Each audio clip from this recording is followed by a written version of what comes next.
Hi welcome to my channel. चलिए question number 6 solve करते हैं। तो यहाँ पर देखिए क्वेश्चन क्या कर रहा है। A car takes 5 hours to reach a destination by travelling at the speed of 60 kilometre per hour. तो देखिए पहले सेंटेंस में ही दो क्वांटिटीज दे दिया है। पहला कौन सा है? Time. Here is the time. 5 hours लग रहे हैं कहाँ पे? एक डेस्टिनेशन को रीच करने में एक कार को।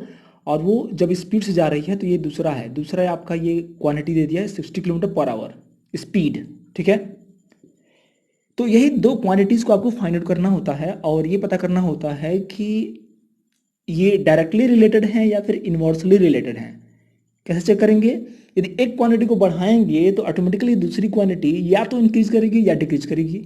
यदि एक क्वांटिटी को बढ़ाने पर दूसरी क्वांटिटी इंक्रीज कर रही है, मतलब सेम बिहेवियर शो कर रही है, तो समझ जाइए कि वो डायरेक्टली प्रोपोर्शनल में है। दोनों दोनों क्वांटिटी जो है डायरेक्टली प्रोपोर्शनल है।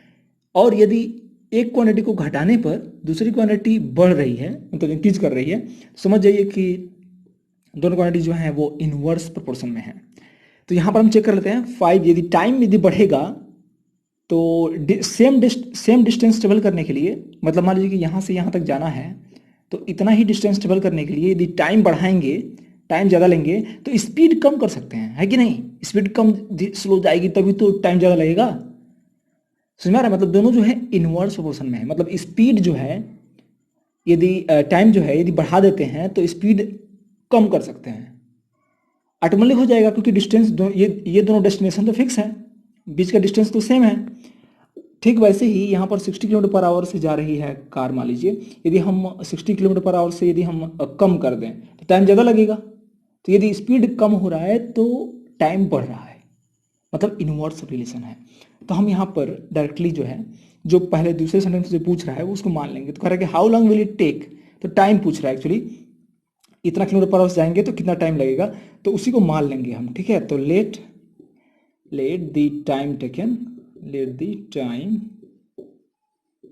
Taken to reach the destination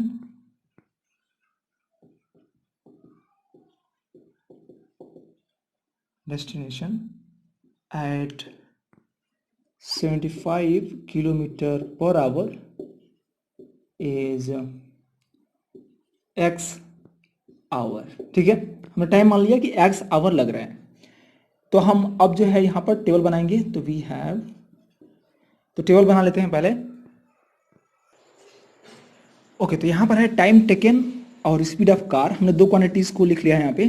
तो टाइम टेकन पहली बार देखिए कितना है, 5 आवर्स, तो यहाँ पे लिख लेंगे 5 और नीचे लिखेंगे स्पीड ऑफ कार, मतलब 5 आवर टाइम कितने में लग रहा है, तो यहाँ पे आवर यूनिट भी लिख लेंगे। स्पीड ऑफ कार जो है यहाँ पर दे दिया है 60 किलोमीटर पर आवर, तो 60 kilometre per our H.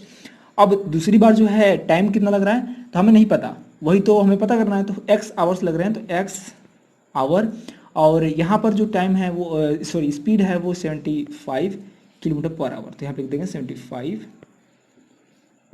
Kilometre per our. Right, तो अब यहाँ पर हम जान चुके हैं पहले से ही कि टाइम और स्पीड जो है वो एक दूसरे के इन्वर्सली प्रोपोर्शनल हैं।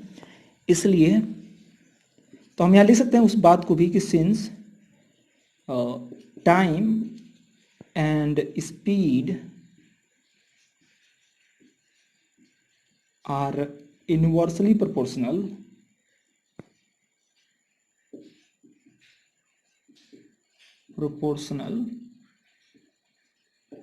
ठीक है।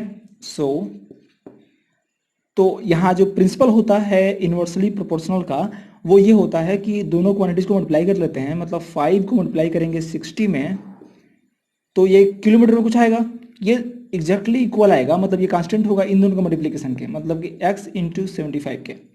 एक बात ध्यान दीजिएगा, इन दोनों का यूनिट सेम होना चाहिए। मतलब ये किलोमीटर पर आवर है तो किलोमीटर पर आवर ये भी होना चाहिए, यदि आवर है तो ये भी आवर में होना चाहिए। यदि ये मिनट में होता तो चेंज करके इसको आवर में करते फिर सॉल्व करते ऐसे।